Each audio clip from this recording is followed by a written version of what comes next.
Okay, so if you look back here, you'll see a ray of light coming across the wall.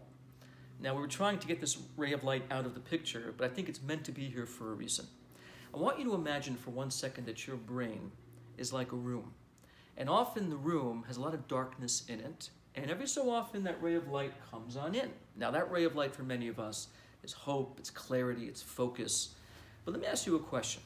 What would happen if you could take all that darkness, all that clutter, all that static, quiet it down, and have many beams of that light in the mind, through the mind at all times? What would life be like? Welcome to the episode, as it were, of psychics. Is psychic phenomena real? Is it a real thing, or just the product of our imagination and well wishes? Well, according to the Torah, it is real. Psychics, necromancers, people who talk to the dead, wizards, etc. There is a power deeper in the human experience that would allow to tap into things that most of us believe to be mystical or unnatural. But what if it is natural? What if what's unnatural is the darkness around the beam, not the beam itself? What if the beam is what's natural? A number of years ago, Rabbi Menachem Mendel Schneerson, the Lubavitcher Rebbe, had a visitor from Israel, Ariel Sharon, the famous Israeli general. The general came to see the Rebbe in New York, and in the meeting, the Rebbe said to the general, "Stay with me one more day." The general protested, but the Rebbe insisted. So what did the general do? He stayed one more day. The plane flight he missed was hijacked by Libya. That was the famous Libyan hijacking.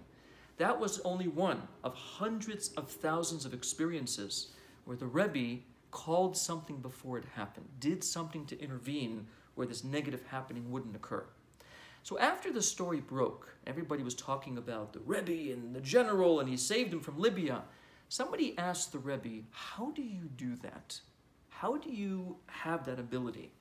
And the Rebbe said something that to me now makes more sense, being a father and a husband and having to work in a world where distractions are often. The Rebbe said, "In truth, everyone can do it. Everybody has it.